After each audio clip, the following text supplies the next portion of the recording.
hamwe amataka bari kugaragara. Kandi aho ngaho muzimana harimo umusore waje maje gukizwa, harimo umugabo ukeneye kugira ngo ahagarare neza ari gucika ibyaha, yaza mu rusengero akabona babandi kandi abaririmbyi n'abatambyi, akabona babaririmbyi bambaye amakanzu, aragera ku birenge afite pasura ariko zigera he mu matako. Wa undi warujaje gukizwa ari gunga byaha y'amaso yakareba ibindi mu rusengero, kubera ko atarahagarara neza agatinda kuri ibyo agatanaki yumvishe, agataha ari kureba ryatako yabonye mu nzu y'Imana. Usko tumaze kugera mu gihe wagira ngo itorero rya Kristo ryarazamutse, turi gukorera muri cya gihe hari kuyobora Satani, kandi itorero rya Kristo ntago ryari ryazamuka, ahubwo abantu bo barashaka kugira ngo babisoze mbere bitaragera. Tugasenga yego, ariko tukagira n'ubwenge bw'Imana, kubera ko nta njiji zigera igera mu ijuru. Imana ihamagara injiji ariko ntikoresha injiji, kubera ko abantu bagiye mu isi y'umwijima, cyangwa se abantu bazumva ubuhamya bw'abantu babaye mu isi y'umwijima cyangwa se bagiye ikuzimu, bavuga yuko ikuzimu hari undi Yesu, kubera ko ikuzimu naho haba amatorero, reka naho baraterana. Umuntu akomeza akavuga ngo Yesu, ukumva ntagataka Yesu ngo avuga iby'amaraso, yavuga iby'urukundo rwe, avuga iby'ubuntu bwe, avuga ibyo gukomera kwe. Uzicara umutekerezo uvuge uwo Yesu avuga ninde? Benshi bashinze ama business biranga, bakora ibintu byinshi biranga, babona muri inzira ya Kristo bashobora kuhakura umugati, baravuga ati reka tubigenze gutya, kubera ko gusenga ntabyo bazi, umuhamagaro ntaho ngo baza hano bari bukure. Kwa kundi abantu bahora basenga ngo Mana ngo uzaze, Mana ugire gute, Imana irahari ivuga ati reka nzi. Umurozi yabaga mu rusengero se? Umurozi yabaga mu rusengero, umurozi ari we umanaginga. Niyo mpamvu nahere mvuga ngo iyo korari yabuze imbaraga z'Imana, protokole zikaburamo imbaraga z'Imana, ntacyo umutambyi yabasha. Noneho ndangije njyayo, icyo kintu kimaze igihe gihari kandi umurozi aba mwaho. Ndangije ndagenda njya aho hantu, ku munsi wa gatatu, ku cyumweru cya gatatu, nambara ya kanzu yanjye y'umweru nkuko bayivuze, ni iyi ngiyi. Ndagenda njyayo, iyo kanzu nkihagera nyambaye nibwo urugamba rwatangiye. Nkafata telefone nkabimubwirira mu rwihisho, nkamubwira ati Imana ishaka gutya na gutya, bimeze gutya na gutya, harimo umurozi gutya na gutya. Naho umunsi umwe arambwira ati barasenganye, agiye kubona abona ahindutse inyamaswa, atariko nta kundi yabigenza. Aho ngaho ni urugamba rwatangiriye. Noneho uko ngenda mbwira wa muyobozi ibintu byose ko bimeze nuko bigenda, akaba ari bwo uko atiyaka cyangwa se ngamwirukane wakamutinya. Nawe yaramuza akamutinya, ariko avuga ngo tuzabikora gake gake. Noneho bigeze aho ngaho, igihe kimaze kuba kirekire, bimaze kuba mu kwezi kwa 9, narahereye mu kwezi kwa 2 ndwana n'ibyo byose, mbwira uwo mupasiteri nkabona bose abo bantu, uwo muvugabutumwa n'uwo mupasiteri nkabona baratinya uwo muntu. Noneho wundi we nkabona aramushyigikiye, koko yaramushyigikiye. Noneho ndangije ndi ku ruhimbi, ndangije umwuka w'Imana arambwira ngo yamutere. Nyamuteye arasara ku buryo n'abantu babibonye bavuga ati amaraso Yesu azanera umwaka, ataye amaraso ane azanera umwaka. Nimumfashe dushimire aba bahanga Relax Life Center. Muri uru rugo n'uwazahaye hava ari injege, bamukorera isuzuma rusange bakareba imikorere y'umubiri, maze abazahajwe na amibe, igifu, umwijima, indwara z'ubuhumekero, ibibazo byo kutuzuza inshingano z'abashakanye, indwara z'imitsi n'izindi, bakazibamururaho bakoresheje inyongeramirire n'ubundi buhanga nka reflexology massage yongera ubwirinzi bw'umubiri, ikarinda na stress. Bagukorera imbonerahamwe y'imirire ijyanye n'ikibazo ufite, maze mbere yo kugusezerera ukongera ugakorerwa isuzumwa rusange kugira ngo utahe ntacyo utaka. Uvuye kuri gare ya Kimironko utaragera ku rusengero rwa Foursquare Gospel Church, urabona icyapa cy'ikigo Relax Life Center. Telefone ni 0788 iyi nimero iri no kuri WhatsApp. Yes, reka nanye gusuza kandi gushimira ko rahisemo kubana natwe kuri channel. Ni byagaciye komeye cyane kubugaritse kubana natwe. Imana iguha umugisha kandi ikugirire neza, ibyifuzo byawe byose bisubizwe. Tukadushimira inshuti zacu mu bihugu bitandukanye, duhereye ku bari hano mu Rwanda, i Burundi, za diaspora zitandukanye. Mwese amahoro y'Imana abane namwe. Kuri kamera ndi kumwe n'umubyeyi hano, Mama Promesse. Nishimiye kukwakira Mama Promesse. Murakoze cyane. Meze neza? Turashima Imana. Mbere yo kuba Mama Promesse, ubundi amazina nyakuri naye? Amazina yanjye nitwa Niyonshima Alma, ndi umukristo, ndi umubyeyi. Ngerageza gukizwa buri munsi. Kuki ako kantu kongeyeho ko gukomeza gukizwa buri, ugerageza gukizwa buri munsi? kubera ko iyi si turimo hari ibintu byinshi bidukura mu nzira. Dawidi niwe wavuze neza, aravuga ngo umutima wanjye uraceceka ndetse umunwa wanjye uraceceka ariko umutima ntuceceke. Ndetse hari ibintu byinshi bigukura muri Kristo, ushobora gutekereza, ushobora kureba, ushobora gucumura, ushobora kugira gute. Mbese buri munsi duhora dushaka kugira ngo amaraso Yesu atweze, mbese duhore twiboneza, duhore duhagarara, kubera ko ibidukura mu nzira byo ni byinshi. Nta mukiranutsi, twese turagerageza. Ndetse wenda nimba hari abakiranutsi, ariko ngiye mpora ngerageza buri munsi kugira ngo ndebe ko nazarangiza urugendo amahoro. Bivuye ko nta ntungane ibaho se? Ntago navuga ngo hari intungane, buriya buri muntu wese niba wizi, kubera ko intungane ni Kristo. Muri isi ntago nzi ko hari umuntu ushobora gutungana ngo atungane koko 100%, kubera ko uvuze ko ijambo ry'Imana niryo bivuga ngo uwita umukiranutsi wese Imana inyabinyoma. Imana niyo yera, kubera ko n'abamarayika bahora baririmba ngo n'ibizima bikaririmba ngo urera urera. Nta muntu wera, niko njye mbizi. Giye kuba nk'abandi bajya bavuga ngo ngwira n'intungane bwira 17. Nubwo babeshya ko biba muri Bibiliya ariko ntabyo nasomye. Nyine ni ikigereranyo bakoze, ariko njye ntago navuga ko ndi umukiranutsi. Noneho nk'iyo uri umubyeyi, umwana arakosa ukarakara, ko bamubwira nabi ukagira gute, kandi ibyo byose ntago Imana ibishaka ko tubikora. Ahubwo ikintu cyazanye Kristo cyonyine no gutumbira ku musaraba tukwezwa ibyo byaha byose bya buri munsi. Yego. Mu mazina batubwiye harimo izina Arima. Umuntu aryumvisha kenshi ahita avuga ati iri zina ntago mu mazina twita amakirisitu kenshi ntago rikunze kubamo. Iryo zina ni izina riswe n'ababyeyi kandi ntago narihindura. Hari umuntu umwe wigeze kuvuga ngo ese koko abantu bitwa amazina y'abasilamu Imana irabazi. Ariko kubera ko Kristo yarambuye ibiganza ari ku musaraba kugira ngo buri muntu wese aze, nta muntu yigeze aheza, kandi Imana ijya kuduhamagara yari bizi aho turi cyangwa se aho tuvuka ndetse n'amadini turimo. Niyo mpamvu rero izina ryanjye ni igihamya cyaho naturutse cyangwa se cyaho Imana yanyweye cyangwa se ndetse rima gukomera buri munsi. Kubera ko Kristo yampinduriye inzira. Hari igihe kinini nasenze Imana itavuga, ariko Kristo angezeho menya ko hari umwami uvuga kandi agakora, kandi inzira yari inzira y'ukuri n'ubugingo, ari ufite amazi y'ubugingo buhoraho iteka. Iyo uvuze ngo wasengaga Imana itavuga se, ubwo Imana itavuga ni Imana? Ntago nagira isoni zo kubivuga cyangwa se kubihamya imbere y'abantu, kubera ko hari amadini menshi basenga Imana itavuga, hari n'amatorero menshi basenga Imana itavuga. Kubera ko ushobora gusenga umunsi wa mbere, wa kabiri, umwaka wa mbere, wa kabiri, wa gatatu, wa kane, ariko niwumve ya Mana uri gusenga ikubwira ngo mwana wanjye, niwumve ya Mana uri gusenga ikubwira ngo ca muri inzira, niwumve ya Mana uri gusenga ikubwira ngo ngakora iki, ngabimeze gutya, nzakugirira gutya, ndagukunda. Ariko njyewe maze kwinjira muri Kristo Yesu, namaze kubona itandukaniro ry'inzira nari ndimo cyangwa se ry'andi madini. Mbona ko Kristo niwe torero rizima, niwe nzira y'ukuri, aravuga, arakora, n'umubyeyi, ndetse ubuntu atugirira buri munsi nibwo mpora manza amaso, kandi mpora mpagaze ndwana kugira ngo ubwo buntu butazancika, mpore mbufashe iteka. Abavuga ko nta dini nta torero ritazaba rifite umugeni, abo ngabo barabeshya. Ibyo ngibyo ntihazagire n'umuntu uzabikubwira wumve ko ari ukuri, kubera ko icyo dusoma ijambo ry'Imana rivuga ngo ni nzira y'ukuri n'ubugingo, ntawe uzajya kwa data ntamujyanye. Nimba Kristo ahamya akavuga ngo niwe nzira y'ukuri n'ubugingo, ntawe uzajya kwa data atamujyanye. Ese nimba utamuzi, ukaba utamuhamya, ukaba utamukunda, ukaba waramwigishije ukanamwumva, kubera ko ubutumwa bwinshi bw'Imana bwaramamaye ku isi, mu muhanda barabuvuga, mu maradiyo barabuvuga, mu masoko barabuvuga. Nta muntu uzagira icyo yireguza, kubera ko ijambo ry'Imana ryaravuze mu minsi y'imperuka ijambo ry'Imana rizavugwa ahantu hose. Rero nta muntu uzireguza ngo ntabwo yumvishe Kristo. Kuri YouTube baramuvuga n'abamuvuga mu biragi, ariko mu bintu byose, mu bikorwa byose, ahantu hose Kristo aravugwa. Rero nimba nge nsoma ijambo rikambwira ngo niwe nzira y'ukuri n'ubugingo, ntawe uzajya kwa data atamujyanye.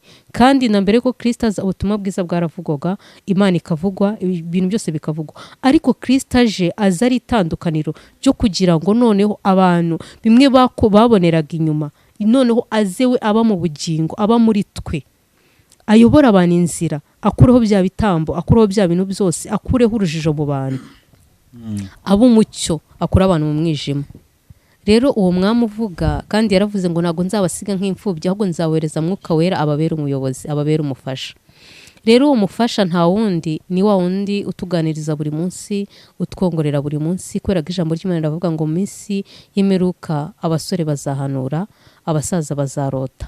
Nibaza neza nimba uri umukristo kubera ko nimba uri umukristo ukaba izo nzira zose utisangamo ntabwo uramenya Kristo, ntabwo uraba umukristo kubera ko umuntu utarigeze wumva ijwi ry'Imana, ijwi rimuhamagara nimba uri umukristo ukaba usenga ukaba warabatijwe aho waba warabatijwe hose kubera ko imibatizo ni myinshi, ukaba utajya urota ngo mve Imana ikuganiriza mu nzozi, Imana ikuganiriza mu ijwi, nta nubwo nujya kuva no muri sinago uzumva ijwi riguhamagara rikubwira ngo ngwino.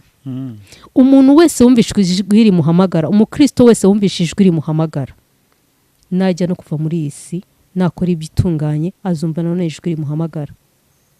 Niyo mpamvu buri mukristo wese aba akwiye guharanira kugira ngo yumve ijwi rimuhamagara.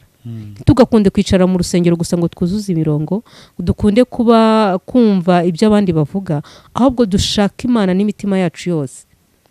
Kubera ko Bibiliya ni inzandiko duhuriramo n'Imana, ni inzandiko, ni amabaruwa yatwandikiye kugira ngo nitujya tuyasoma tujye twumva ko turi kuganira nayo.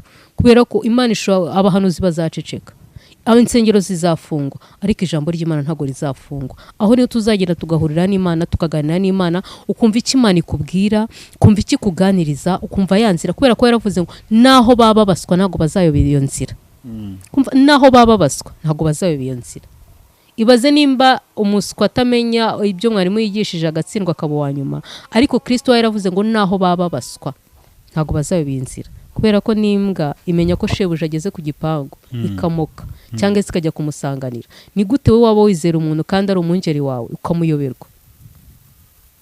Kuvuga ngo abakristo bazi Kristo, bazi uko avuga, bazi aho bahurira nawe, bazi aho bamusanga. Buri muntu wese nimba rero utazi utegereza ngo uzumva umuhanuzi, uzumva ko pasiteri avuga, hari igihe ibyo byose bizaba bitagihari, ariko ijambo ry'Imana ryo rizaba rigihari. Kandi usome koko wumva icyo Imana ikubwira, wumva ibyishimo by'Imana, wumva ibyishimo by'Umwuka Wera, wumve rwa rukundo Kristo yaduhaye.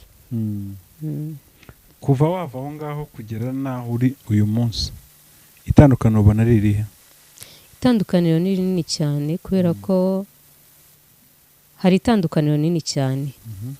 Kubera ko Kristo yageze muri wowe urahinduka. Kubera ko Kristo ni umucyo, Kristo ni umugwaneza, Kristo ni umunyangeso nziza. Kristo iyo ageze muri wowe koko, kubera ko hari n'abantu twicaye mu nsengero ariko Kristo ataragera muri twe. Hari n'abantu turi mu makorari ariko Kristo ataragera muri twe. Ariko ikikubwira ko Kristo ageze muri wowe urahinduka. Ugahindura imyitwarire, ugahindura imivugire, ugahindura imico, ugahindura inzira, ugahindura inshuti. Kubera ko ntago ari ngombwa ko nanjye mvuga ubutumwa, hari n'abavuga ubutumwa benshi, ariko abantu bagiye babwira abantu ngo mureke ibyaha, muve mu byaha, mugire imyambare mwambara, mugire uko mwitwara, mugire gute. Ariko ibyo byose ntago bigikenewe, ahubwo tuba dukwiye kugira ngo dusenge Kristo aze mu bantu. Kubera ko Kristo yageze muri wowe arakubwira ati reka iki, ukakireka. Akakubwira ngo gendera muri inzira ukayireka. Kubera ko umukristo muzima bameze nk'umugore utwite. Kubera ko umugore utwite hari ibintu, hari imyambaro abakunda akayireka, hari ibyo kurya abakunda akabireka, hari igihe abakunda gusaragurika akabireka, hari igihe abakunda agakungwa akabireka, hari igihe abakunda kugenda yihuta akabireka. Ibyo byose indika bimuhuza. Rero n'umukristo nawe hari ibyo abagomba guhurwa, kubera ko hari tuba duhetse amabanga, tuba duhetse ibintu by'agaciro bimeze nk'izahabu, bimeze nk'amagi, amasezerano, ku buryo no mu buryo bw'umwuka amasezerano asobanurwa amagi. Tuba duhetse amagi, ugenda wigengesereye kugira ngo ya magi atameneka, kugira ngo za zahabu ufite zitameneka, kugira ngo bya bintu by'agaciro bitangirika cyangwa se bitandura. Rero niyo mpamvu nabonyemo itandukaniro ryinshi muri Kristo Yesu. Hari uwundi ubawe, kubera ko njyewe uhuye n'umuntu wari unzi kera cyangwa se wari uzi uko nari imeze, yakubwira ati koko ni Imana cyangwa se koko Kristo ari muri we. Atari nanjye, hari abantu benshi nawe waba uzi n'abandi baba bazi Kristo agera muri bo, kubera ko Kristo akora ibyo polisi zananiwe, Kristo akora ibyo ababyeyi bananiwe, kubera ko umubyeyi ashobora akakubwira akaguhana akagira gute, ku ishuri bagakubita bakakujyana iwawa. Hari abana mu gihe cyacu bajyanaga iwawa bakajyana he mu bigo ngororamuco bikanga, ariko Kristo yagera muri bo bagahinduka. Kubera ko ijwi rya Kristo rifite imbaraga kurusha andi majwi yose. Ijwi rya Kristo ni waba warananiranye, ni waba umeze ute, rikugeraho kumva koko kari ijwi rya Kristo. Ritandukanye n'andi majwi. Njye nkunda kubwira abantu ati naramenya Kristo numvisha amajwi y'abadayimoni, numva ibintu byinshi bitandukanye, numva amajwi menshi, ariko ijwi rya Kristo ryangezeho ndabyumva kari Kristo. Kandi n'ahantu nari nararyumvishe nta muntu wari wararimbwiye, kubera ko idini nabagamo ntago ryemeraga Kristo, ariko ryangezeho ndaryumva. Kubera ko iyo rikugezeho riramenagura, iyo rikugezeho koko urabyumva ukumva ko hari kidasanzwe kiri muri wowe, kumva ko hari izindi mbaraga, kumva ko hari undi mwuka udasanzwe, ukumva ko koko hari Imana. Kubera ko naho umuntu yaba mubi, twese turabizi ko Imana ibaho, naho abantu babyirengagiza, n'abapfumu barabizi ko Imana ibaho, nta muntu n'umwe utazi ko Imana ibaho. N'abayirwanya, n'abayituka, n'abayisebya, n'abayandagaza barabizi ko Imana ibaho, nabo iyo igeze muri bo barahinduka. Sawuli Imana yamugezeho arabimenya koko, arabimenya ko umwuka w'Imana mugezeho, kandi yararwanyaga ubwoko bw'Imana akabutoteza, akabumanika, mbese akabushinyagurira, ariko Imana imugezeho yamenye ko ari Imana, arayihamya, arayivuga, aratotezwa kubera yo. Rero ijwi ry'Imana ritandukanye n'andi majwi yose yo mu isi. Wari wigeze kwitsa ku kintu cyo kuvuga ngo hari abantu babicaye mu nsengero mu makorari ngo ariko Kristo ataragera muri bo, niko bimeze? Kubera ko mu nsengero habamo ibice byinshi, habamo abantu bahamagawe, reka mvuge gutyo, habamo abantu baje bahunze, habamo n'abantu baje batumiwe cyangwa se akurikiye inshuti ye araritswe, akaza yabona ari byiza akahaguma. Noneho hari na wundi waje ahunze, kubera ko umuntu waje ahunze n'umuntu wimutse baratandukanye. Umuntu wimutse areba akenda keza kakajyana, akareba icyo yakundaga akakijyana, akareba make-up akayijyana, akareba agakabutura kakajyana, akareba mbese bya bintu byose yakundaga byiza akabijyana. Ariko umuntu uhunze ni ukuvuga ngo afatira aho ngaho, nta kintu ajya kureba mu nzu ngo atware. Ni ukuvuga ngo abo ngabo bose rero bari mu nsengero, kubera ko hari uwimutse, hari avuga ngo reka nzakizwa, agakiza akaba mu mutima, akagumana za ngeso ze za kera, akagumana ya mico ye ya kera. Kubera iki? Kubera ko yarimutse. Mbese yafashe bya bindi yabanaga mu isi yo hanze abyimukana mu nzu y'Imana. Akumva ko niba bavuga ngo mureke ibi ngibi Kristo ntago abikunda, mureke ubwibone Kristo ntago abukunda, mureke inzira mbi Kristo ntago azikunda, aracyo kukwereka icyanditswa kugira ngo handitswe ngo kubw'inda yawe yakunaniye uzanywe gake. Ati nta hantu agakiza gahurira n'umuntu. Ibyo byose akashaka inzandiko zibivuga, kandi koko kumva kuko nibyo. Kubera iki? Kubera ko yarimutse, akimukana bya bintu, agasengana nabyo, akaririmbana nabyo, mbese akabwirizanya nabyo, no mu bavugabutumwa babaho, agashumbana nabyo. Ibyo byose akabikora. Ariko umuntu uhunze ahunga kubera ko hari icyo abahunze giteye ubwoba, ndetse yirinda no kureba inyuma kugira ngo cya kindi ahunze ataza kukibona ko cyamukurikiye, cyangwa se kitanaza kugaruka kubera ko yarebye inyuma. Mbese arahunga akagenda nta kintu na kimwe, agasiga byose, agasiga ibyaha, agasiga bwa bwibone, agasiga bya bindi yakundaga, agasiga bya bindi byari mufitiye akamaro. Kubera ko ijambo ry'Imana rivuga ngo kubw'indamu yanjye, ku bwa Kristo, ibyari indamu yanjye nabihinduye igihombo kubwo kwizera Kristo. Ni ukuvuga ibyari bigufitiye akamaro urabireka, ibyo bindi wabona gukunda ukabireka, ibyo bindi wabonaga yuko ari iby'agaciro ukabireka. Kubera ko nkanjye nta muntu wari kuvuga ko nabanjye avuga, kubera ko baravuga abana bavuka mu mujyi wa Kigali baba bameze ukuntu, abana bakuriye mu mujyi wa Kigali bameze ukuntu. Nanjye ubwanjye hari igihe mvuga ngo ntago nakumva ko nakambara gutya, kubera ko nanjye ubwanjye nashatse Imana yajyaga imbwira ngo ndagushaka gutya, ariko nkumva mbese Mana agakiza n'imyambaro yanjye bigutwaye. Ese mbere wambaraga gute? Mbere njyewe nambaraga amapantaro, nkumva ko kwambara ikanzu ari ibintu byaba ntabibasha, kwambara ibintu byera ku bintu ntabibasha. Mbere nabaga meze ukuntu, ubundi nkaba nigize nk'umuhungu, ubundi nkaba nigize ukundi kuntu, mbese ukabona nta shusho. Nkagira nkinakizwa nagiraga amakanzu nk'abiri iyo njyana muri korali, iyo njyana gusenga, ariko mu yindi minsi yose nkaba ndi wa muntu usanzwe. Imana ikambwira ngo nzagukoresha, nzagutuma ahantu hatandukanye, nzagutuma kuri abo ngabo wavuyemo, nzagutuma muri abo bandi bose badakunda iyo myambarire ndetse n'ibyo bintu byose uba ufite. Ariko nkumva yuko nkajya nsenga n'amasengesho menshi, nkazamuka n'imisozi nkabwira Imana, nkayibwira ati Imana, imyambarire yanjye gutwaye iki? Nkasenga ibyo ngibyo, nkahora mu bigeragezo, nkahora mu mashuri. Kubera iki? Kwanga kumvira Imana. Nimba Imana ikubwiye gutya, kora. Ntujye gushyiramo ibitekerezo byawe, ntujye gushyiramo amashuri, ntujye gushyiramo inshuti mugendana, ntujye gushyiramo aho uvuka, ntujye gushyiramo ngo uvuge ngo iki. Kubera ko Imana ntabwo ireba ngo isura, ngo imiterere, iguhamagara ititaye kuri ibyo. Kubera ko Imana yo ntabwo uwo ishaka gukoresha ntabwo ireba ngo ikoresha, kubera ko ntabwo izakoresha abantu baturuka iyo ngiyo, ntabwo izakoresha abantu bambara abagize gute, ahubwo izaguhamagara iguhindure ku buryo n'abandi bari bakuzi ntabazavuga ati ni Imana, bakagendera muri ya nzira. Ariko niwimukana na bya bindi ukabivugana ubutumwa ukagira gute, noneho babandi baje bagukurikiye bazazamura kugeza ku rwego yuko abo tuzabyara n'abazadukomoka bazabambara ubusa kandi bakaza mu nzu y'Imana. Niyo mpamvu abantu n'ukuri dukwiye abantu bafite mikoro cyangwa bari kuri podium bakwiye kuvugisha ukuri, bakabwiza abantu ukuri. Yego.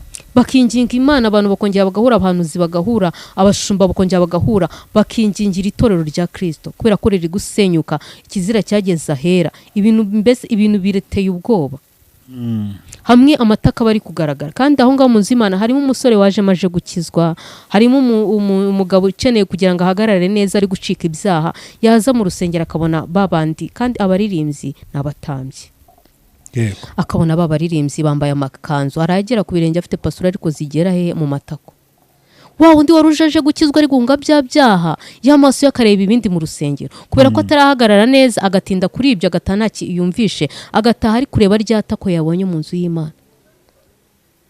Kavuga turiya mukobwa ateye neza, ugasanga ibyaha biri gukurira mu rusengero, biri ugasanga protokole cyane cyane, bambaye imyenda ibafashe, imiterere yabo yose iragaragara.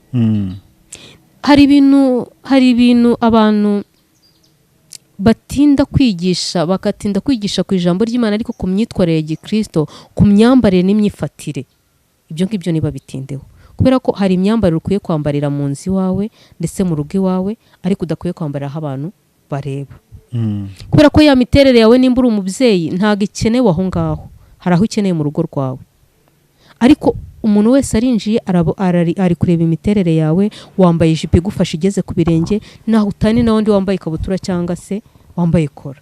Yego. Kandi uri umutambyi, uri umuprotokole, uri kwakira abantu, b'abana batoya bari kukureberaho, ndetse niyo mpamvu hari akaririmbo bajya bavuga ngo Satani aranyanyagiza natwe tugatoragura. Hari ibintu byinshi Satani agenda anyanyagiza, abantu bakabitoragura bakabizana mu nzu y'Imana. We akavuga ngo njye ndi umukozi w'Imana, ndi mu nzu y'Imana, kandi ari kwamamariza Satani. Nimba uhagaze muri korali wambaye ya myambarire, wa mukristo wa wundi aravuga ati nanjye kari akantu nzakagura, kandi kari kwamamaza iki? Kari kwamamaza ibintu bya Satani, kari kwamamaza imyambarire mibi. Ni ukuvuga ngo abantu bamenye ko bagomba gutandukana no mu isi yo hanze. Nimba uri umukristo ugaragare nk'umukristo, nimba uri umupagani ugaragare nk'umupagani, kugira ngo n'abandi bari guhinduka baze bavuga ati koko abakristo bambara gutya. Ariko niba uri umukristo wambara ubusa, ugaragaza amatako, ugaragaza imiterere, nawe azaza avuga ati ahari ntabwo bazambangamira, reka ngendeyo, yimukanira bya bindi byose. Usanga urusengero rwose rwajemo ikintu, rwajemo umwuka mubi, rwajemo imico mibi, ku buryo n'umutambyi abura ahafatira. Kubera iki? Ubundi itorero ryubakwa na pasiteri, rikubakwa n'abaririmbyi, rikubakwa n'abinginzi. Abo bantu iyo babuze imico, ubundi abaririmbyi n'abinginzi iyo babuze umuco, iyo babuze umwuka wera, iyo babuze urufatiro, wa mushumba nta kintu yabasha. Kubera ko ni nk'amashyiga atatu, ya mashyiga atatu niho havamo rimwe inkono irameneka. Kandi wa mutambyi ari mu bintu byinshi, ari kureba hirya no hino, ari kureba abakristo, ari kureba gutya. Baririmbyi n'abinginzi nibo bakwiye kugira imico mizima, bakamera nk'ababyeyi, bakajisha injishi neza, bagasunika cya gicaniro barimo, za mbaraga barimo n'iz'umushumba ari buhagurukiremo. Ariko bo nibagira imico mibi, ni hahandi tuzajya tukumva ngo umushumba kanaka yasambanye, umushumba kanaka yakoze ibi ngibi, umushumba kanaka yagize gute. Kubera iki? cya gicaniro ntago cyaka, ntago wowe wamurenganya, nta bantu afite, nta bantu bamuhetsa afite, nta bantu bamuri inyuma afite, kubera ko n'umuyobozi n'umwami, reka tuvuge ku bwami, umwami agira abantu baba bari kumwe nawe, akagira abantu baba bahagararanye nawe, akagira abantu mbese b'abajyanama ari bugiye kubwira ati dukora iki, abantu bakeneye iki, igihugu gikeneye iki, bakamugira inama, noneho agakusanya bya bitekerezo bye na bya bindi babandi bafite, noneho bikaza bikubaka ubwami. Ni nako rero ni na Kristo, iri torero rya Kristo ni nk'ubwami bufite igisirikare. Icyo gisirikare babaririmbyi n'abasirikare, babavuga butumwa n'abasirikare, babinginzi n'abasirikare. Rero abo basirikare y'amasasu yabashiranye, ni ukuvuga ngo wa wundi uri imbere, wa mwami nta kintu yabasha gukora. Ni hahandi biri kimwe cyose kinjira kigasanga imiryango irakinguye kubera ko hari abayikinguye. Niyo mpamvu rero dukwiye kongera tugasenga, dukwiye kongera nimba abanyamasengesho bakongera bagasenga. Ntago ari ngombwa ngo nimba wasenze uri gusengera itorero rya Kristo ngo buri wese abimenye ko wasenze. Umwinginzi n'umuntu ukorera ahantu abantu batabona, ni umuntu ukorera ahantu adakwiye gushimwa, ni umuntu ukorera ahantu aba akwiye gushimwa na Kristo wenyine, aba akwiye gushimwa n'Imana, agategereza ibihembo ahera. Tukavuga ati twege bimeze gutya, itorero rya Kristo rirandagaye, riri gusenyuka gutya, abantu bari kuryana, abantu bari gutukana, mbese buri muntu ari kubita mugenzi we, nta muntu wo hanze uri kuza kudukubita. Ni twebwe ubwacu turi kwikubita, ni twebwe ubwacu turi kuvugana, ni twebwe ubwacu turi gusenyana.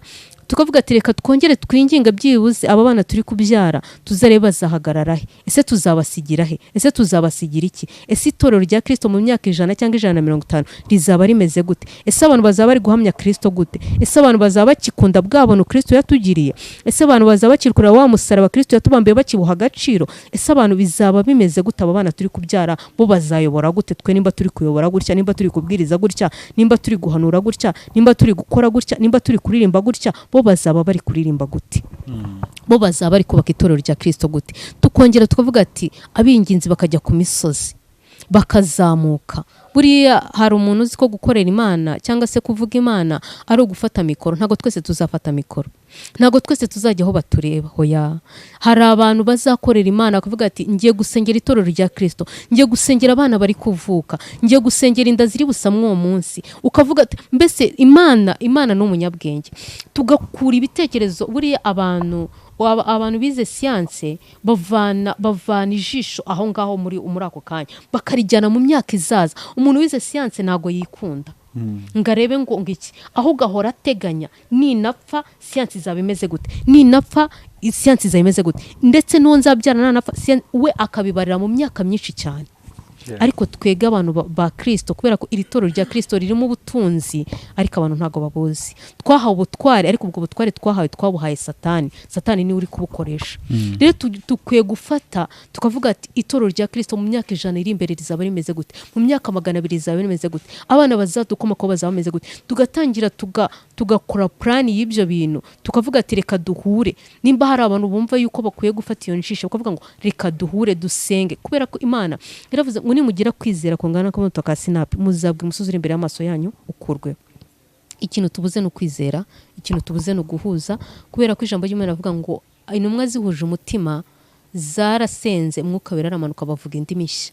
Kwa kuvuga indi mishya ngo noneho buri wese yumva ururimi rwo mu kindi gihugu, buri wese yumva ururimi rwo mu kindi gihugu. Ni ukuvuga ngo duhuje abantu bagahuza, abanyamasengesho bagahuza, basenga bagasaba, kandi ibyo basabye bakubaka, ibyo basabye bakabyubaka, byakubakika kandi byabaho, kubera ko dufite ubutware, ku buryo ubutware dufite tubukoresheje ntago Satani yaza ngo yigaragambye ngo azamura amabendera, ngo azamura amadarapo, ngo avugwe, ngo ahabwe ipeti, yahabwe ibendera. Twege duhuje umutima niyo haboneka abantu 7, kubera ko itorero rya Kristo ni inzira ifunganye, inzira irimo abantu bakeya ariko iganisha abantu ku bugingo. Yego inzira iri ijyana abantu kurimbuka ni igihogeri, irimo abantu benshi, ariko byibuze nidutume itorero rizima. Uko tumaze kugera mu gihe wagira ngo itorero rya Kristo ryarazamutse, turi gukorera muri cya gihe hari kuyobora Satani, kandi itorero rya Kristo ntago ryari ryazamuka, ahubwo abantu bo barashaka kugira ngo babisoze mbere bitaragera. Yego niyo mpamvu dukwiye kugira ngo twongere abantu bongere, abanyamasengesho aho bari bongere bagira ishyaka, bongere bagira inyota. Yego gusengera ubuzima bwacu, gusengera imiceri, gusengera amashuri meza y'abana, gusengera ingo, gusengera amazu, ibyo ngibyo tuzahora tuzahora tubikeneye kubisengera ahubwo uvuge se ibyo bintu nimbisengera nkabibona koko Imana ikabisohoza ese ndabirira ahantu hari amahoro ese ndabirira ahantu hari ubuzima ese iherezo ryanjye ni riza ryo rigasanga n'abanyikije bose bari mu muriro bari mu mico mibi ese ngiye ubwo bugingo nzabonye buhagazemo ugasengera ibyo ngibyo nukuri dukwiye kubera ko Imana ni inyabwenge dukwiye kugira ubwenge muri Kristo Yesu tukagira ubwenge mbese tugasaba Imana ubwenge Salomo ngo ni Imana yabwiye ngo nsaba icyo ushaka ariko arareba aravuga ati Imana nima etage ishobora kuzaza umutingito igahanuka Imana nima amafaranga ajya ashira hari abantu bayatunga agashira Imana nima abana Yobu yatunze abana bapfira umunsi umwe aratekereza abona ibintu byose bishobora gushira ariko abwira Uwiteka ati mu bwenge kubera ko ifite ubwenge nabyo ndi Uwiteka guhaye ubasha kubimanaginga ukabibamo nakagakiza Uwiteka guhaye ukabasha kukabamo na bwa butunzi Imana iguhaye ukabasha kubibamo kubera ko abantu benshi twagiye tubona abantu benshi kubera ko bakorera Imana bavugana nayo ariko kubera ko nta bwenge bafite bya bintu Uwiteka bahaye bikahita bibagusha kubera iki ubwenge bw'Imana ntago ari uko badafite agakiza ubwenge bw'Imana byonyine icyo kintu nicyo babuze niyo dukwiye kugira umwuka wera yego tugasenga yego ariko tukagira n'ubwenge bw'Imana kubera ko nta njiji zigera igera mu ijuru Imana ihamagara injiji ariko ntikoresha injiji niyo mpamvu Imana iduhamagara tutazi Kristo ikaducisha mu mashuri kumva umuntu ngo yambaye ubusango yaraye hanze ngo yagize gute nagaruka Imana imwanga ko Imana agira ngo imwigishe kugira ngo za nzira zose zamucishamo bwa buzima bwose zamucishamo bwa butabazi bwose zamucishamo ahora yumva ko Imana icyubahiro ari icy'Imana ahora yumva ko nta kintu cyaruta Kristo kubera ko nta kintu cyaruta Kristo nta butunzi bwaruta Kristo nta kintu na kimwe cyaruta Kristo abahanga nibo bavuga neza ushobora kujya muri Amerika ugasanga naho barashyingura ugasanga indushyi zirahari ugasanga ibibazo birahari ugasanga uburwayi burahari ugasanga ibintu byose ariko Kristo yari muri wowe ibintu byose ubasha kubibona nk'ibidafite agaciro Kristo yamaze kuba w'agaciro muri wowe akamara kwaguka muri wowe akamara kuba mugari muri wowe kumva ubwiza bwe kumva agaciro k'icyamuzanye ukumva ubuntu yatugiriye ukumva imbaraga n'imbabazi yatanze ku bwacu ukamenya agaciro k'umusaraba ukamenya agaciro k'amaraso ya Yesu ibintu byose ikintu cyose aho wagera hose wahura n'abakomeye wahura n'abameze gute ntago bagukura muri Kristo Yesu ningiye kukubaza menya hari ibintu ariko ushobora kuba warahuriyemo nabyo mu rusengero wenda bidasanzwe abantu batitwara gikristo kuko numvisha ufite ibintu byinshi cyane oya njyewe nigeze kuvuga rimwe ndavuga ati kumenya byinshi nibyo ariko no kutabimenya kuvugana n'Imana ikakubwira ibintu byinshi ni byiza ariko no kuba itabikubwira nabyo nkumva ni byiza kurushaho kubera ko hari igihe ngira agahinda kubera njyewe nimba naracitse Satani narabaga mu isi y'umwijima Imana kugira ngo imamagare cyangwa se kugira ngo imereze muri uru rugendo nuko yagombaga ko mu mwuka wayo ikahora imvugisha kugira ngo bya bindi byose nahunze bitazanyica cyangwa se nzabashe gukomera muri rugendo hatazagira ikintu kinyobya kubera ko ngo imyuka ituvamo ntago itujya kure ahubwo ihora ihagaze kugira ngo niturangara gato ya myuka itugarukemo kandi ikugarutsemo irakwisha kugira ngo utazongera kugira ngo wongere uyicike rero njyewe nagiye ngira amahirwe kandi koko umuntu wahamagawe n'Imana ikintu kimuranga Imana iramuvugisha ijwi ry'Imana rikamuhoraho ntirimuveho umwuka wera akamuhoraho ntamuveho agahora amubwira iby'ibihe agahora amubwira iby'iminsi agahora amubwira iby'umwaka tugiye kujyamo agahora amubwira uko agomba kwitwara agahora amuhugura kubera ko Imana n'umubyeyi ngo twaha ubutware bwo kwitwa abana b'Imana rero ubwo butware bwo kwitwa abana b'Imana umubyeyi ahora abwira umwana we ati mwana wanjye genda gutya mwana wanjye tware gutya mwana wanjye vuga gutya mwana wanjye ibihe bigeze aha mwana wanjye ntukakore gutya ntugafata ibingibi birica nuko nguko Imana ni umubyeyi rero njyewe mu nzira z'agakiza iyaba narahamagawe na Kristo nari kureba nk'ahandi hantu njye ariko kubera ko nahamagawe na Kristo nkamenya ubuntu nkamenya urukundo rwa Kristo nkamenya imbaraga ze nkamenya urukundo agira nkamenya ukuntu ashoboye nkamenya ukuntu hari ubundi buzima nyuma y'ubu buzima nkamenya ko hari ibindi duhishiwe nyuma y'ubu buzima nicyo cyatumye nkomeza guhagarara ndavuga ati reka nkomeze mpagarare nsenge byibuze ubugingo bwanjye ningera kuherezo Uwiteka azabwakira nsengere n'urubyaro rwanjye izo nzira naciyemo cyangwa abasogokuru baciyemo ntibazigere bazihura nabyo ibintu biri kuba muri iyi si ntibazigere bahura nabyo Imana izabarindisha iryo sengesho ryanjye ndetse kugira ngo nabo nzabaho umurage, kugira ngo nabo abazabakomokaho bazababwira ukuntu Yesu ari umwami, bazababwira ukuntu ubwami bwe ari ubw'iteka ryose, bazababwira ukuntu ubwami bwe ari ubwami butanga ubuzima, atari ubwami bwica, ari ubwami butanga ihumura, atari ubwami bubabaza, ari ubwami bubore umuntu mu nzira ikwiriye, ari ubwami budasaza, ari ubwami budahinduka. Kubera ko twagiye tubona abatunzi, hari abo twumvishe, hari abami bagiye bakora ibikomeye, hari abantu benshi bakomeye twagiye twumva ariko batagihari. Ariko Kristo we kabone naho waba umusitari ukamenyekana, ntabwo waba umusitari ngo urushe Kristo. N'abatamwemera n'abatamukunda baramuzi, n'abatamushaka baramuzi, n'abo ngabo bose bamuhakana bavuga ko atari umwami w'abami, barabizi nuko babyirengagiza. Rero muri Kristo, muri iyi nzira cyangwa muri iri torero cyangwa se mu madini, nagiye mbonamo ibintu byinshi. Ngenda mbona ukuntu abantu bafite ubutware ariko batabukoresha, ngenda mbona ukuntu Kristo yakunze abantu ariko bo bamwe bamuvuga ku rurimi ariko atari muri bo. Mbona ukuntu abantu bakorera Imana bashaka indamu muri byo cyangwa se bashaka ibindi bintu ariko Kristo atari muri bo. Mbona ukuntu abantu bari kubwiriza ibintu biryohereye bihumura ariko batari kubwiriza na bya bindi ngo babwire ukuntu Imana iteye ubwoba, babwire ukuntu ari Imana yica, babwire ukuntu ari Imana ifuha, bayobora inzira y'ukuri, bavuga ukuri. Kubera ko njyewe nagiye ngira ibikomere byinshi, hari abo bavuze ati iri jambo rivuze ntabwo abantu bazongera kuza wadukuraho abantu, hari abagiye bavuga ukuntu ibintu byinshi bakavuga ati hoya iri jambo ntabwo rikigezweho, ati abantu nkamwe. Hari n'abantu bagiye bambwira ati wowe uzapfa ukennye, kandi b'abakozi b'Imana nzi ko ari umuntu ugiye kuba inshuti zanjye tugakorana umurimo w'Imana, akambwira ati we nimba ubwiriza gutya uzapfa ukennye. Ariko kubera ko ngo abantu babwiriza nkanjye ntabwo abantu babakunda. Rero ndavuga ati ese nkunzwe n'abantu, Imana n'inkunde byamarira iki? Ese ngize abantu benshi banshagaye cyangwa bankomera amashi, Imana yo n'inkunde cyangwa se mu gitabo cy'ubugingo nanditse mu byamarira iki?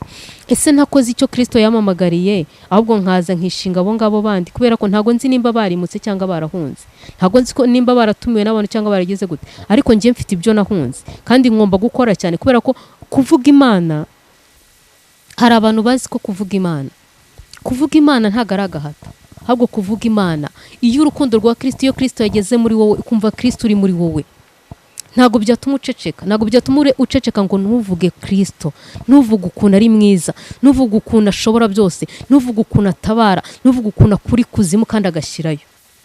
Kubera ko benshi yabakuyeyo. Kubera ko arega abantu nubwo ubona abantu bagenda muri iyi si, hari abantu baba badahari. Kumva ngo umuntu ngo yagiye kuzimu, agenda kandi akiri muri iyi si. Yagiye kuzimu?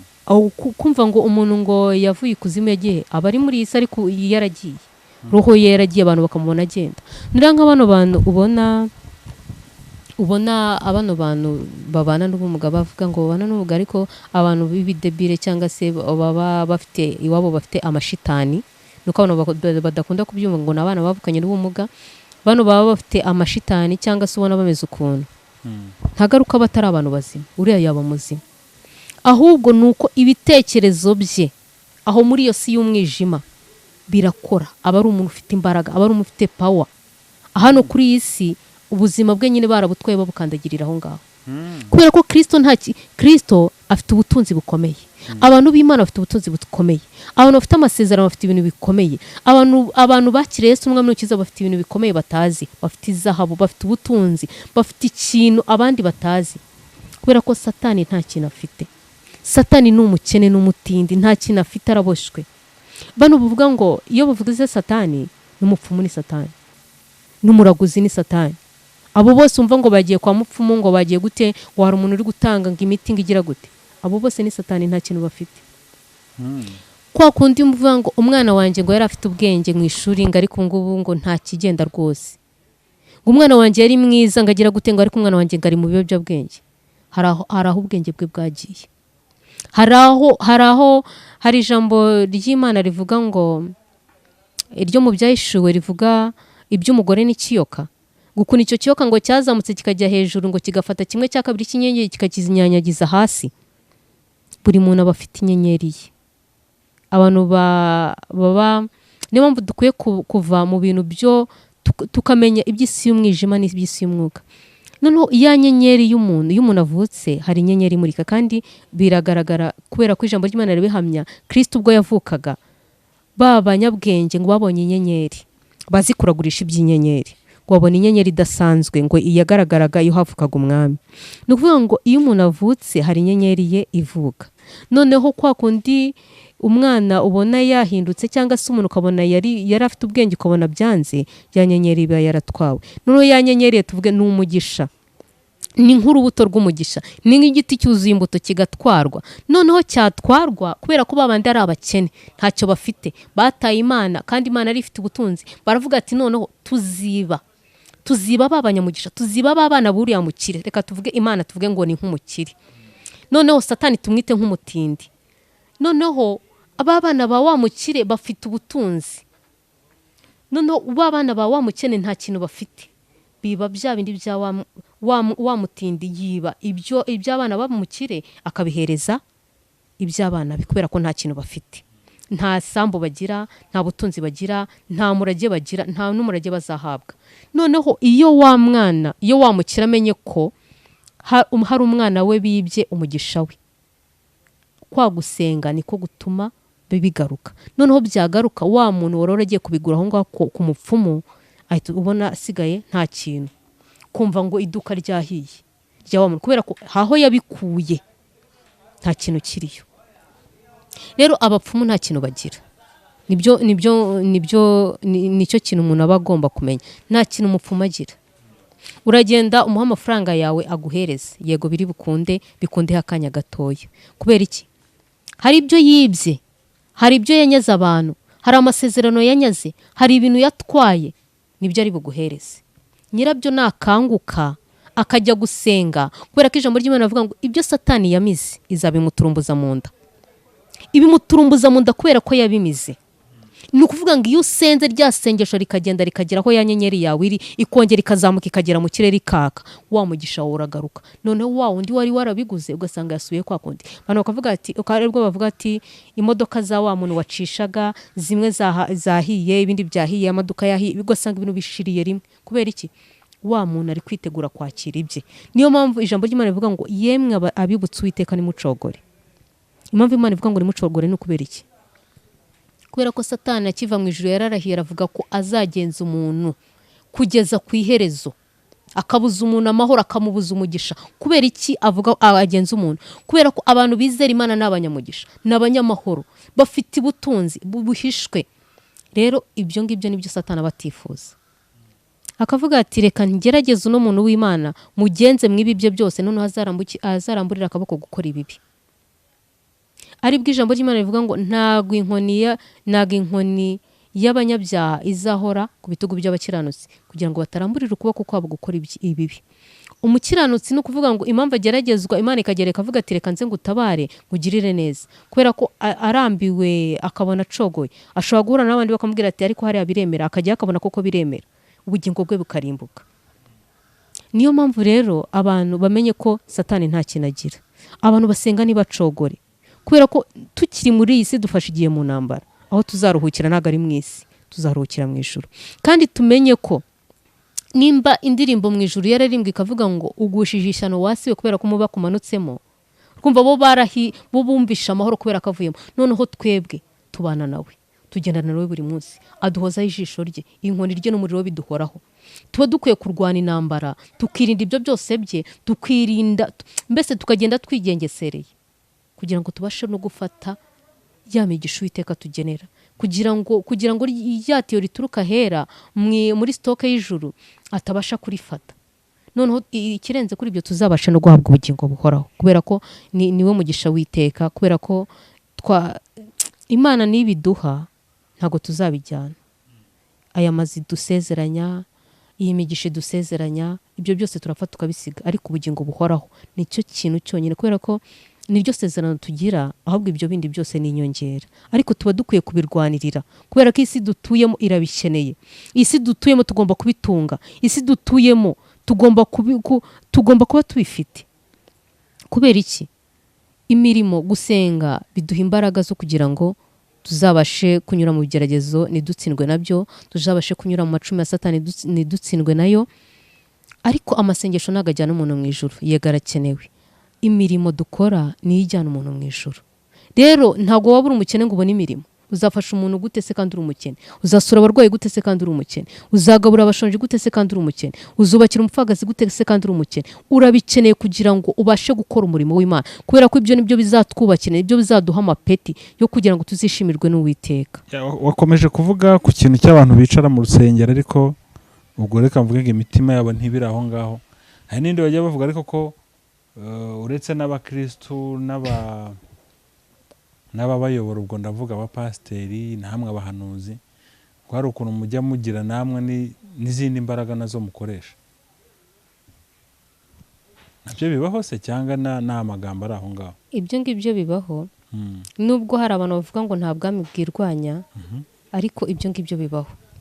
Kubera ko abantu bagiye mu isi y'umwijima, cyangwa se abantu bazumva ubuhamya bw'abantu babaye mu isi y'umwijima cyangwa se bagiye ikuzimu, bavuga yuko ikuzimu hari undi Yesu. Bavuga ko ikuzimu hari undi Yesu? Hari undi Yesu, kubera ko ikuzimu naho haba amatorero, reka naho baraterana. Ariko ikintu kidutandukanyiriza Kristo, ikintu kidutandukanyiriza Yesu wacu, ni Yesu wabambwe, wababajwe tukababarirwa. Numva umuntu akomeza akavuga ngo Yesu, ukumva ntagataka Yesu ngo avuga iby'amaraso, yavuga iby'urukundo rwe, avuga iby'ubuntu bwe, avuga ibyo gukomera kwe. Uzicara umutekerezo uvuge uwo Yesu avuga ninde? Kubera ko erega hari n'abavuga kuvuga ukumva ngo yes ni ashaka n'avuga yes cyangwa se n'ibindi bintu. Ariko kubera iki? Kubera ko amatwi ye n'umutima utaba wabihaye ngo bishyire imbere y'Imana, uvuga ati Imana, nubwo ninjiye muri iyi nzu yubatswe n'abantu, nuyobora n'umuntu, ariko umutima wanjye ngushyize imbere yawe. Icyo gihe Imana izakubera umenye ngo ese aho ninjiye nihe. Kubera ko nicyo gituma wamufasha Kristo yatwoherereje, niwe utuyobora ngo atwereke aho duhagaze nihe. Kubera ko mu bihe bya nyuma rega Kristo yarabivuze, hazaza ibintu byinshi, hazaza abavuga mwami mwami, ariko batamuvuga koko, bishingikirije ibindi bintu. Hari igihe kigeze kwaduka, haza abantu bitwa abasatuzi, barasatuye barasatura, tuyoberwa ahantu bagiye. Hari abajyaga i Bugande kwaka izindi mbaraga, abo ngabo ntago twamenye irengero ryabyo. Hari abakoresheje ibintu byinshi, hari abatangaga ngo amazi, bakarabyaga abantu amazi, abandi bagakoresha amaseriviyete. Ibyo ngibyo ntago tuzi izo mbaraga nimba zigeraho zikarangira. Icyo tuzi neza nuko imbaraga za Kristo zitajya zirangira. Icyo tuzi neza nuko imbaraga za Kristo ari imbaraga zikomeye cyane. Umuntu akirukana umuntu abadayimoni, n'ejo yagaruka akabibirukanamo. Ese abadayimoni ntibashira? Ese abadayimoni bahora birukanwa mu bantu? Nkanjye reka mvuge gutya, reka mvuge iki kintu.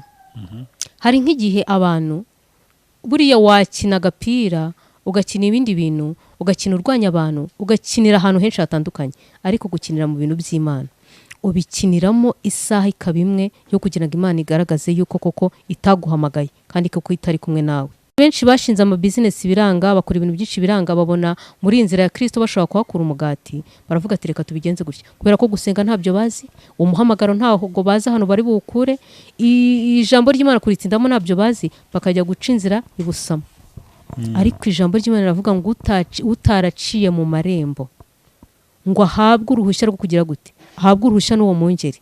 Iryo jambo ry'Imana riri muri Bibiliya nuko ntibuka, kubera ko uwo mungeri ni Kristo, aguha uruhushya rwo kwinjira mu nama. Tuba dukwiye kuba buri muntu nimba uyobora uba ufite uruhushya rw'umungeri.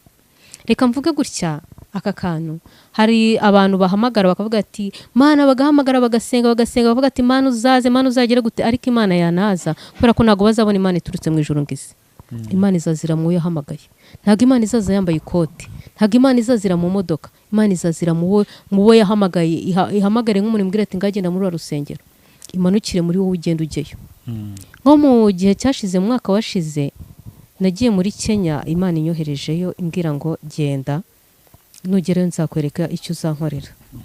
Ariko ngenda impaye ngezeyo impa ibintu 3 ngomba gukora muri iyo Kenya. 2 muri byo narabikoze, kimwe muri cyo kiranga kubera ko nyiracyo yinangiye umutima. Ndavuga 2 muri byo. Ubwo se cyanze gute kandi Imana ari yagutumye? reka nkubwire Imana ishobora kuza ikakubwira ati mwana wanjye gira gutya, mwana wanjye gira gutya, mwana wanjye gira gutya, wabyanga ikakwihorera. Kubera ko Imana ikeneye, hari abantu benshi bari kwishaka. Nimba Imana ishaka kukubohora wowe utabishaka, ufite ubwoba bwo kureka Satani, none se yakugenza ute? Tuvuge wenda nk'umupfumu afite abadayimoni, afite indahirano yagiranye na Satani, Imana imugutumye yarakubwiye ati genda ubwire umupfumu amenagura ibibindi bye, yirukane nabo badayimoni, abihakane, maze yature ko Yesu ari umwami, maze mugirire neza. Agatinya abo badayimoni ko bari mwice, agakomeza batinya, ugakomeza umubwira ukwezi kwa mbere, ukwezi kwa kabiri, ukwezi kwa gatatu, ukwezi kwa kane, umwaka ugashira uri kubwira umuntu ukuntu Yesu afite imbaraga, ndetse ukamuha n'ubuhamya, ukamubwira ukuntu Imana itinyitse, ukamwereka ibintu byinshi ko Imana ikomeye. Uwo muntu agakomeza atinya Satani. Imana ni kuvuga ati nimba uwo muntu yiyanze kwihakana ibizira bye ngo imutabare, simwihorera. Impamvu ntago ari ukuvuga ngo cyaranze 100%, kubera ko agatoya tuvuge hari mu rusengero, aho hantu harimo umurozi, kwa kundi abantu bahora basenga ngo Mana ngo uzaze, Mana ugire gute, Imana irahari ivuga ati reka nzi. Umurozi yabaga mu rusengero se? Umurozi yabaga mu rusengero, umurozi ari we umanaginga. Niyo mpamvu nahere mvuga ngo iyo korari yabuze mu imbaraga z'Imana, protokole zikaburamo imbaraga z'Imana, ntacyo umutambyi yabasha. Kubera ko Imana izabaza abaririmbyi n'abinginzi, izababaza uwo mutambyi. Buriya ntabwo umutambyi azabazwa byose, abinginzi bazabazwa umutambyi, kubera ko bakoye gucana umuriro, za mbaraga agahagara muri cya gicaniro bacanye. Rero uwo nguwo yari yarabuze abinginzi, abura abaririmbyi, abura buri kintu cyose, ahagarara aho ngaho, ibyinjiye byose n'ibiki bikubise byose bigakubita kuri we, yajya he? Kandi no kuvuga ngo iyo bakumenya amaso utakibasha kureba, urebera muri byo nyine bakweretse, ugakomeza ugendera muri gutyo, ugakomeza ugendera mu cyuka, kandi umwuka yaragiye kera. Imana inyoherezayo, ndagenda, irambwira ati nugerayo kugira ngo uzabashe guhagarara, kubera ko nta muntu uri ukuzi, nta nshuti ufiteyo, nta kintu kizaguhagarikayo, uzagenda ushinga korari. Na korari yahabaga yari ihari, yari yarasenyutse. Ariko mu kujyayo hari hamaze nk'amezi 8, barababwiye ngo hari umuntu uzaza. Hari umuntu wabihanuye aragenda, witwa Gerard wo mu Burundi, nago natinya kumuvuga. Yarahanuye ati hazaza umuntu w'umukozi w'Imana, azabareshya gutya, azaba yambara ikanzu y'umweru, atazaza kurwanira umurimo w'Imana. Ibyo ngibyo nabisanze bihari, ariko ngiye ntabizi. Ko umuntu azajya kurwanya umurimo w'Imana? Kurwanirira. Kurwanirira. Arangije ahita agenda. Noneho ngiye abo bantu bakaba bazi, ariko hari n'ikindi kintu cyavuzwe kuri ibyo, cyo ntashatse kuvuga, nakivuga ari uko wenda uwo nyiracyo yemeye ko nkivuga.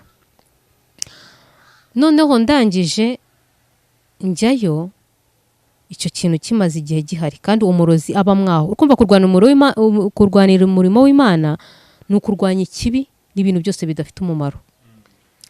Noneho ndangije ngenda ntazi ko icyo kintu cyavuzwe, nanjye ngenda ariko mfite ibintu 3 ngomba gukoraho aho ngaho.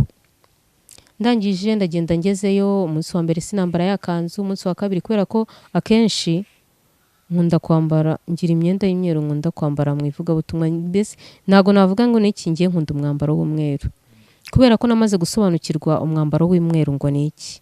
Kubera reka mvuge kuri iki ntatandukiriye, abantu baba muri Eliminati cyangwa se abantu baba muri ino si y'umwijima bihuje na Satani, kubera ko bazi ko batazabona Imana, kubera ko bazi ko batazagera hera, bakunda kwambara umwambaro wera.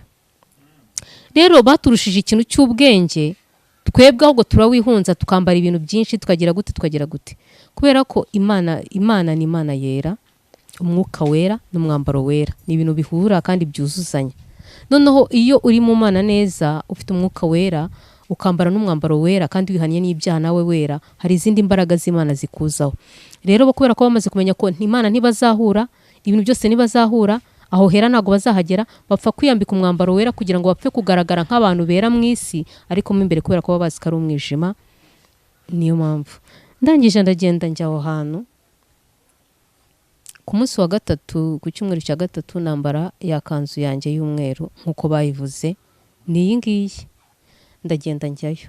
Iyo kanzu nkihagera nyambaye nibwo urugamba rwatangiye, barandwanya njye ntazi, baranyanga, barandwanya kubera ko wa muntu wahabaga, uwo murozi ufite imyuka mibi afite imbaraga pe. Satani nawe afite imbaraga, Satani nawe afite imbaraga. Nukuri abantu ntibakajya basengera mu ntege nke. Satani nawe afite imbaraga kandi nyinshi cyane.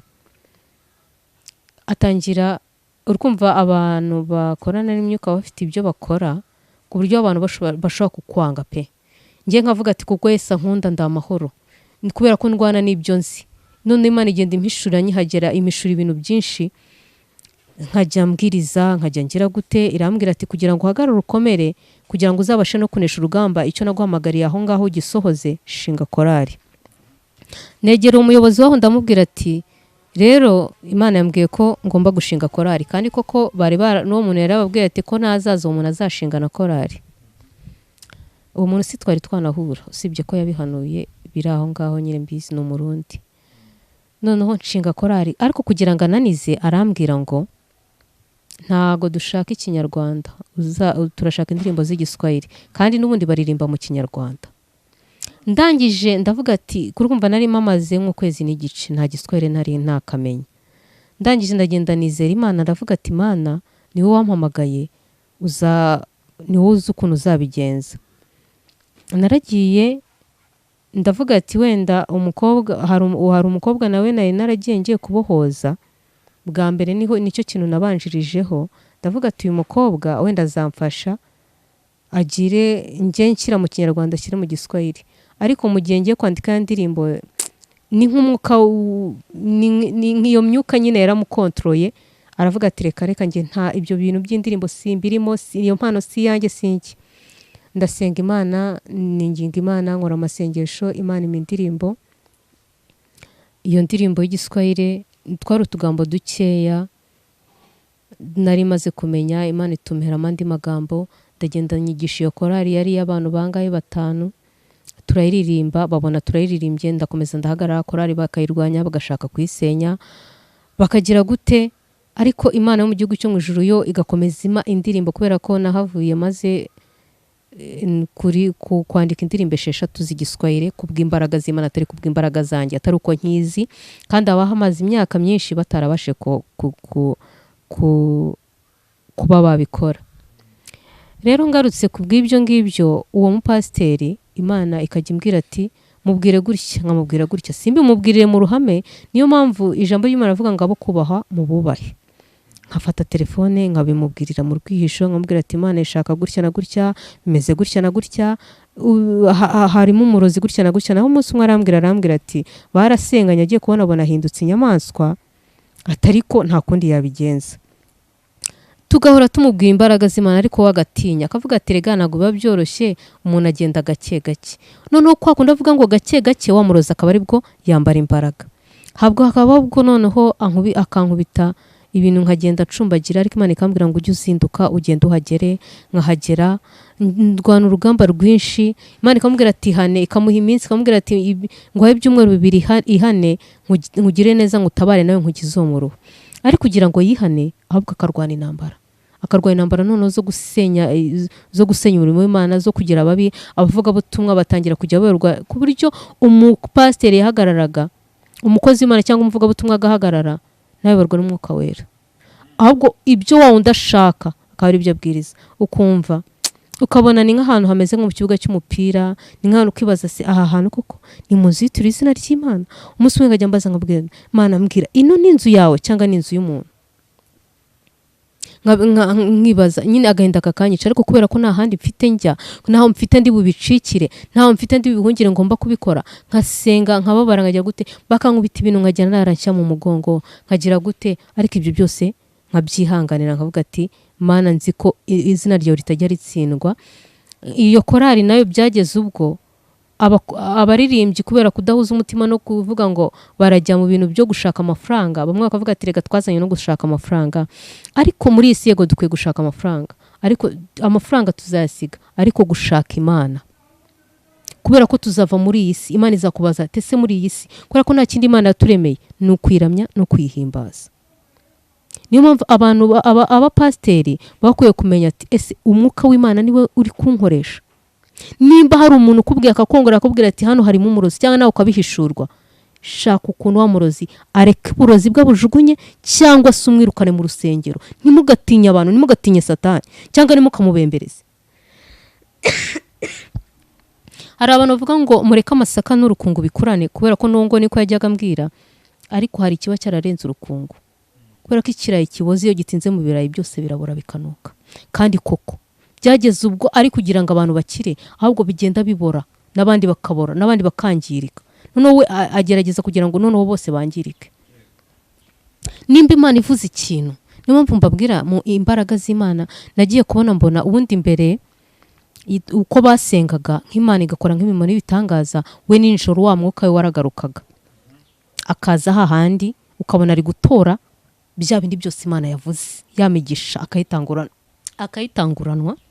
Noneho umunsi umwe icyo gihe nashinze korali, twari twakoze amasengesho kubera ko nabanje kurwana njyenyine. None ndangije ndavuga ati reka mbwire korali mbabwireho gatoya, noneho dusenge iby'Imana ihora ivuga mu iteraniro, mbabwireho gatoya noneho dusenge. Ya masengesho y'imbaraga twese dufatanyije azabasha kugira ngo akore ikintu gishya.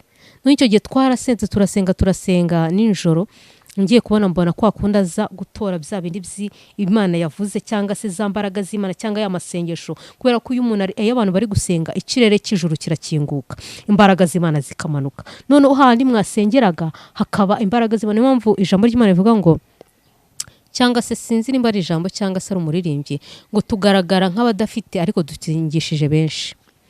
Ushobora gusenga ukaba uzi ko wakoze ikintu gitoya, ariko ijuru rirakinguka, za mbaraga z'Imana zikaza, aba muturanye bagakira, bagakurwaho impanuka, bagakurwaho ibintu byinshi. Ntabwo rya masengesho agirirwa wowe wenyine. Rero abantu bo mu isi y'umwijima, bamwe baba barihakanye Imana cyangwa se badashaka kugendera mu nzira z'Imana, bo baturusha icyo kintu, bajya handi twasengeye bakajya gutora za bindi by'imigisha. Noneho haje mbona umuriro uramutwitse, arangije aravuga ngo ntago bisanzwe. Aho ngaho ni urugamba rwatangiriye. Noneho uko ngenda mbwira wa muyobozi ibintu byose ko bimeze nuko bigenda, akaba ari bwo uko atiyaka cyangwa se ngamwirukane wakamutinya. Nawe yaramuza akamutinya, ariko avuga ngo tuzabikora gake gake. Ariko uko avuga ngo gake gake ni nako, kubera ko nabo baba bari muri misiyo. Nkuko Imana iba yaranumye ikambwira ati genda ukora iki, nawe yaratumwe genda wangize. Ubu se umuntu hari inshingano afite mu rusengero? Yararirimbaga indirimbo zo mu gitabo, ariko muri kwa kundi kuririmba, kwa kundi yabaga bumbuye umunwa ari kuririmba, yanyunyuzaga mu bantu bose imbaraga. Imana irabinyereka ku buryo yageze ubwo irambwira ati kugira ngo uzamuneshe nuko atazongera kuririmba. Genda icyo yakoraga ujye ugikora. Ku buryo nakoraga, nageze ubwo ngewe njya muri amasengesho, ku buryo Imana yambwiraga ati ntukajye winjira mu materaniro wariye. Nkatangira amasengesho mbere yuko amateraniro azaba, mbere yuko umunsi amateraniro azagera. Nkagenda nkazinduka ku buryo ari buhansange, ku buryo asanga bya ndi yakoraga natangiye kubikora. Agenda acika imbaraga, hamwe ubwo yagiye acika imbaraga ku buryo byageza aho bikigaragaza, bwo yabonye ko akajya agenda noneho akamara igihe ataza. Yabona ko muri korari bacogoye cyangwa se batari kuza, magaze njyenyine ukajya kubona ukabona araje. Noneho umunsi umwe nza kumwirukanira mu ibanga, aragenda, ariko undi hari uwo yari yarashyizemo imyuka pe, ku buryo we byageze ubwo no mu cyumba n'umuntu uwo ari wese naho ngaho hose babibona ko noneho we arimo imyuka mibi, ku buryo yinjira mu nzu y'Imana, mwatera indirimbo wakaririmba ibindi bintu, mwasenga mbese ukamona, ku buryo noneho iyo nimba ufite imbaraga z'Imana wasenga, akageza ubwo atabona imbaraga zo guhagarara agapfukama.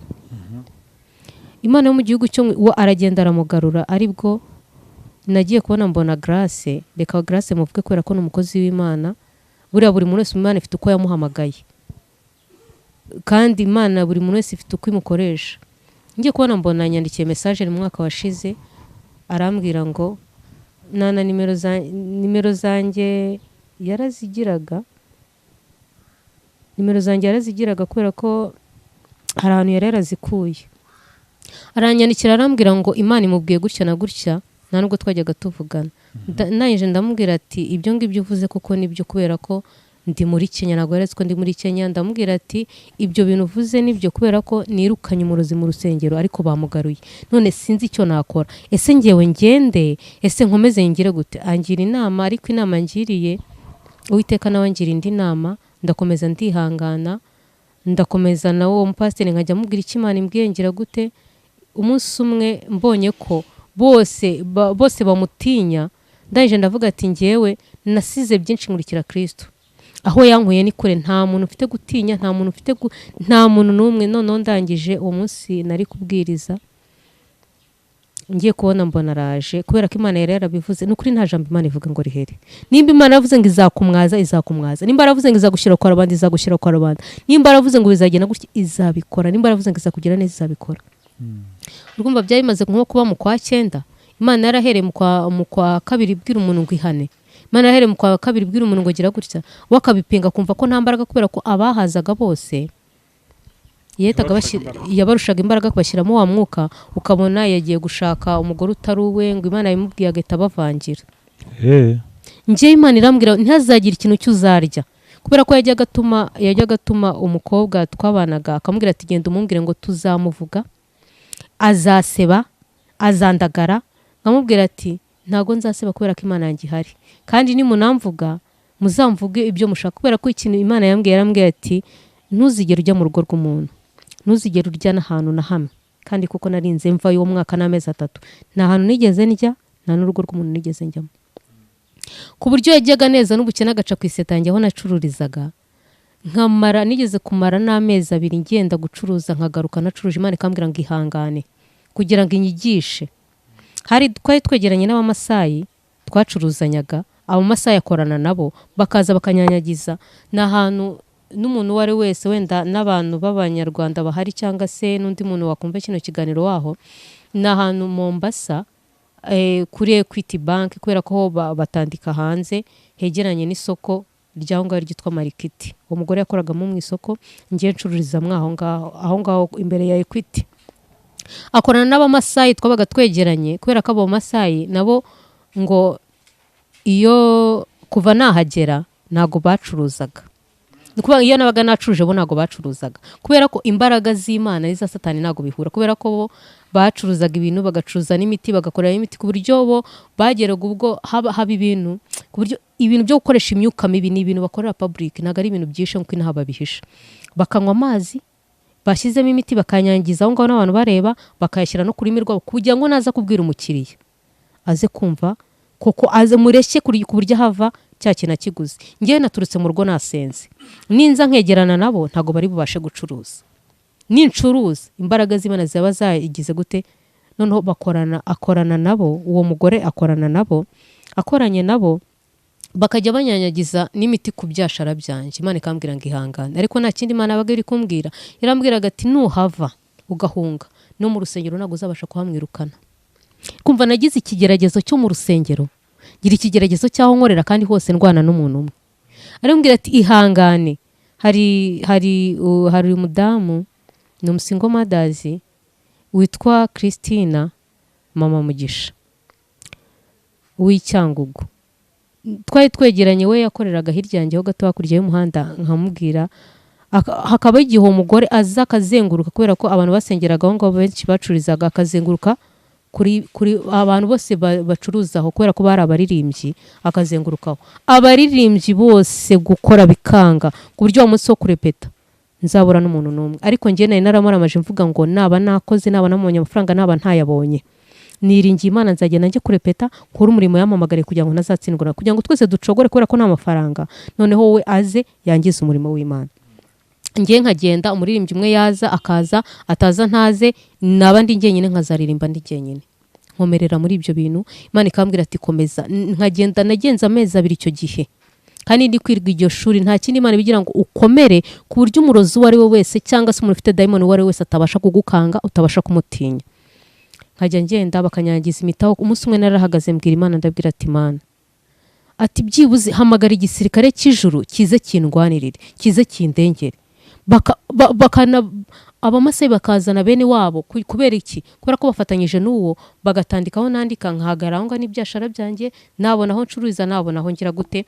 Umunsi umwe nasenze iryo sengesho ndavuga ati Mana hamagara igisirikare cy'ijuru, kubera ko nizeraga Imana, mvuga ati umusirikare ashobora kuza, marayika ashobora kumanuka yagera mu isi agahagarara akambara imyenda ya gisirikare akaza akandwanirira, akabwira uwo muntu akavanaho ibyo bintu, nanjye nkabona uko nkora cyangwa bakareka kundwanya, kubera ko barantukaga bakagira gute. Nkababwiriza ijambo ry'Imana ku buryo bageza baravuga ati wowe inaha haje abantu 10 nkawe hahinduka. Singira isoni, singira iki, kubera ko natangiye kubwiriza mu Giswahili, narabwirizaga Mwuka Wera mu magambo nkumva koko na ya magambo ntarinzi kuvuga mu Giswahili akaza, kubera iki? Kubera imbaraga z'Imana. Noneho umunsi umwe umupolisi, kubera ko hariya kubera abajura benshi bahaba bibisha intwaro, amabanke arindwa n'abasirikare no mu imbere ayoborwa abayobozi baho bari abasirikare bafite n'imbunda. Noneho akagerebera mu kirahure, kubera ko bafite miriwari zivasi zikagera hejuru, akagera mu kirahure ukuntu banoteza bagize gute bagira gute, amaze igihe kirekire bireba, araza arasohoka n'imbunda, araza aravuga ati ni iki gituma mutoteza uyu muntu? Twarabanje tuganira ijambo ry'Imana, ubundi arangije arababwira ati nimwegezeyo nawe acuruze. Icyo gihe begezayo, nanjye ndacuruza. Ubwo isengesho ry'Imana riba rirasohoye, cyangwa se Imana ibirakoze, kubera ko Imana twe turasenga ariko yikumva yo igaca mu bantu ikazi gakora. Icyo gihe cyose ndakihanganira, nka Imana yo mu gihugu cyo mu ijuru ikama kwihangana, ku buryo narageze aho ndananuka kubera ibibazo, gusenga kugira gute n'izo ntambara zose zo kurwana n'iyo myuka yose, mbaho ndi gusenga, kubera ko nageze aho nkora amasengesho ntamenya umubare, kubera ko hari abadayimoni batirukanwa no gusenga gusa, ahubwo no kwiriza ubusa bivanze, ndetse no gukiranuka no kwirinda ibintu ibyo ari byo byose.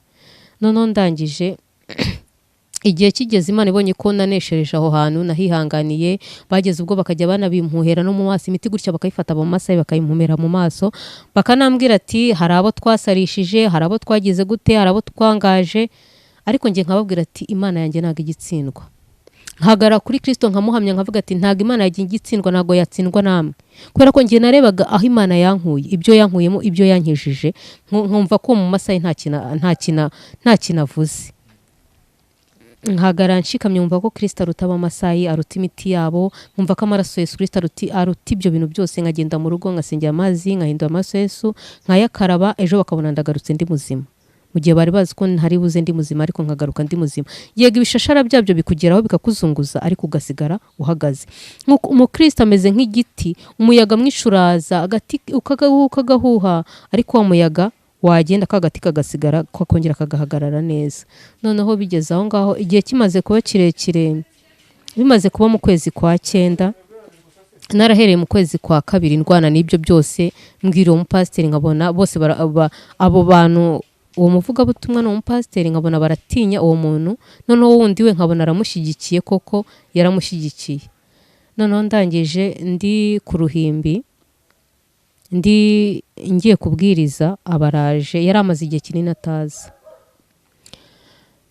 ariko igihe cy'Imana cyari kigeze, kubera ko yajyaga ivuga ngo nzagusebya n'umugabo wawe ahari, kubera ko twabivugiraga mu rwisho, tukamuhanurira mu rwisho, tukagira gute mu rwisho, Imana ikamukosera mu rwisho. Kubera ko buriya, reka nkubwire, Imana niyo yavugira mu bantu 1000 ikavuga ikintu, wowe uriyumva, kubera kuri iyi si ntago ari ngombwa ko abantu bavuga ngo ihane.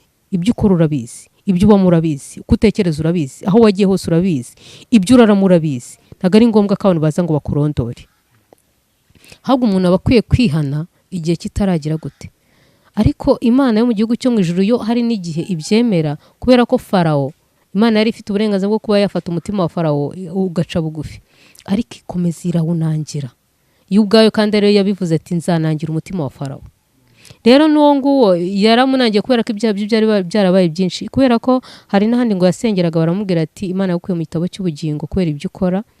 Arangije anumaho arambwira ati uzagenda umumbwirire ngo n'umuntu wampanurira akambwira ngo Imana yankuye mu gitabo cy'ubugingo yarasaze, yarangaye. Ndamubwira ati njye ntabwo nzangara, kandi ntabwo nzasara, kubera ko niringiye Imana iri kumwe nanjye.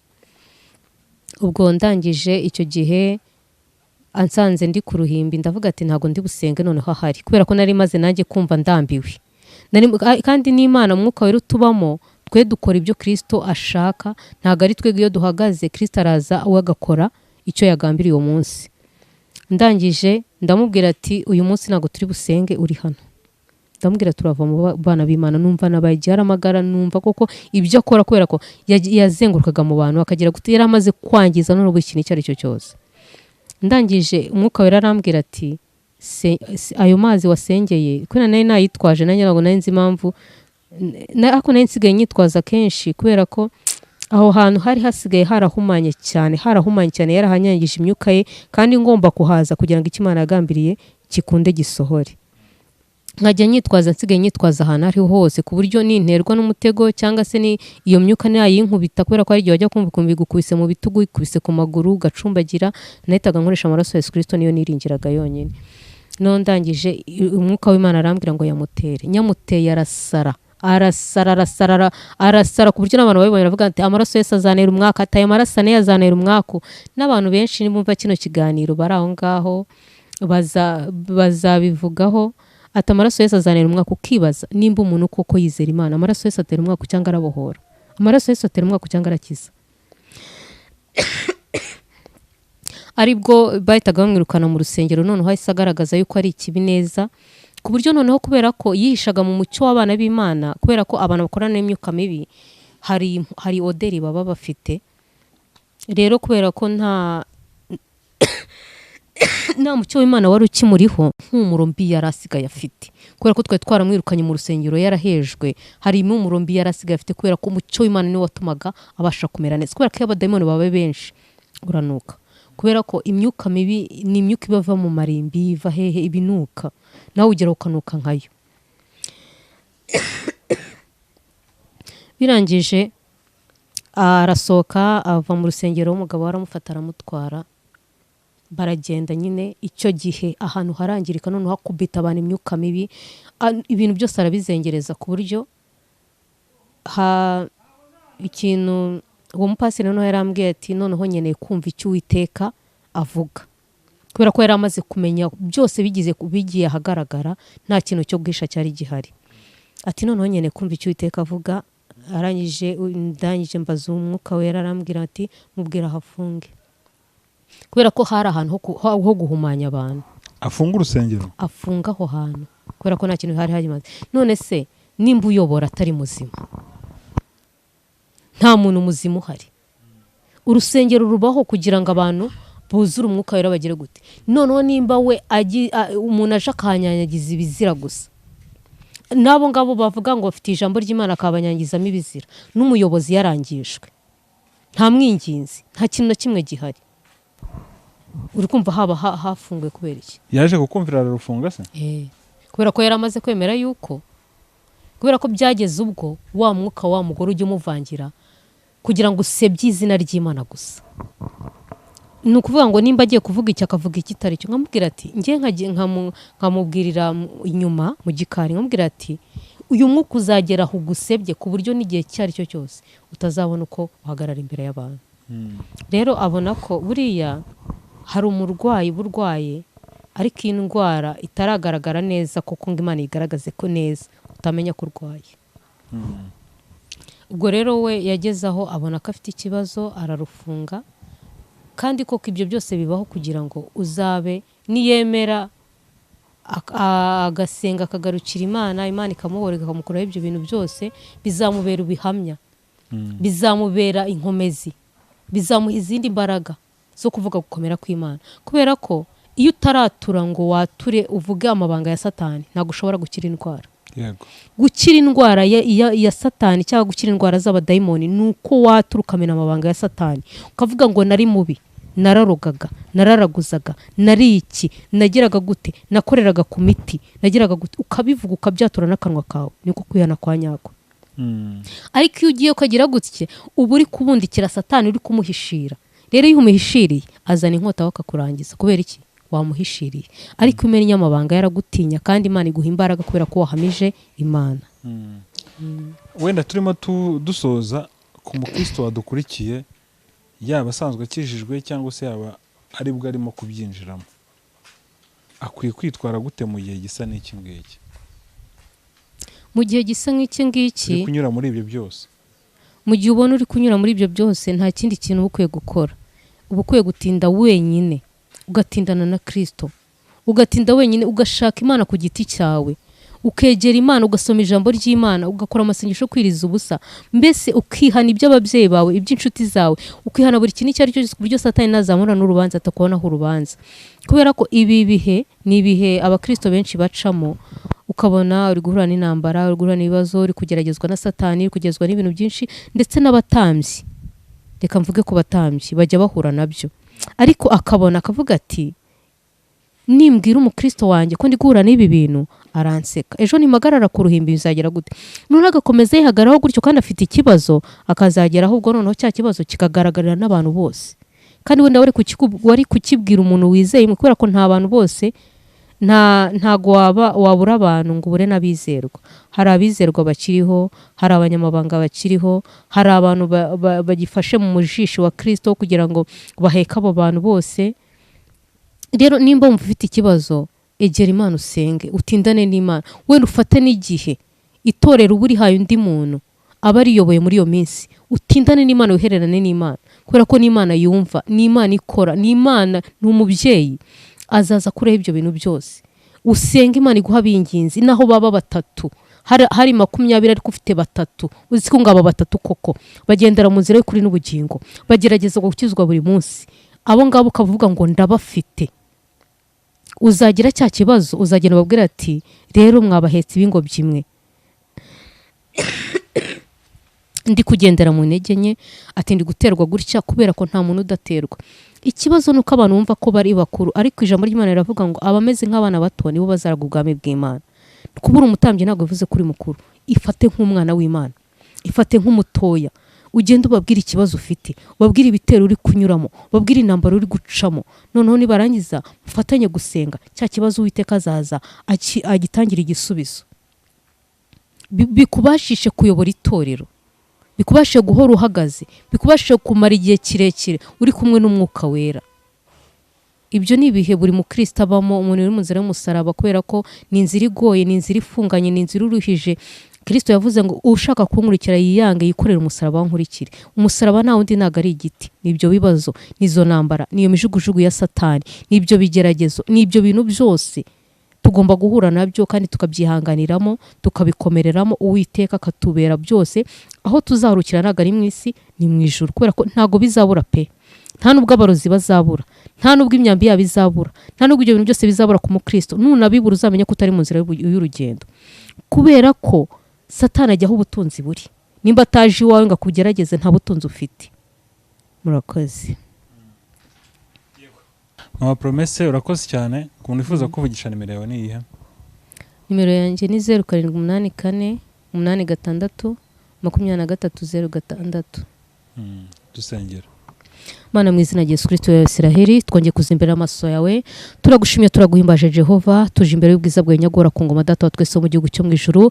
Nta kindi twabasha ahubwo tubashishwa byose nawe Kristo wera wa Isiraheli. Turakwinginze wera witeka, reka uduhe imbaraga muri uru rugendo, udukomeze wera witeka Imana ishobora byose, ukingura ikirere umve gusenga kwacu buri munsi, kandi data wa twese mu gihugu cyo mu ijuru ntube kure yacu ahubwo ube muri twe, udukomeze mu nzira ducamo, utubere itara, utubere itabaza amayobera. Turakwinginze wera witeka, tube bugufi, utuyobore, ijwi ryawe ritubeho rituveho, komera ko n'imbabazi zawe bwa buntu watugire ku musaba Igorigota, bwongere bituze wera wa Isiraheli. Ya mvura y'amaraso yawe dushakashaka itugweho data wa twese, dutwikire, udushyira hera mu cyumba cyo hejuru, udushyire mu ihema ryawe data wa twese, nitunyagirwe n'imvura y'ibyaha, nitunyagirwe n'ubukonje data wa twese wera wa Isiraheli, ngo tuve mu buntu bwawe data wa twese, dukoze isoni. Urateka turakwinginze ngadukomeze muri byose, mu izina rya Yesu Kristo, amen.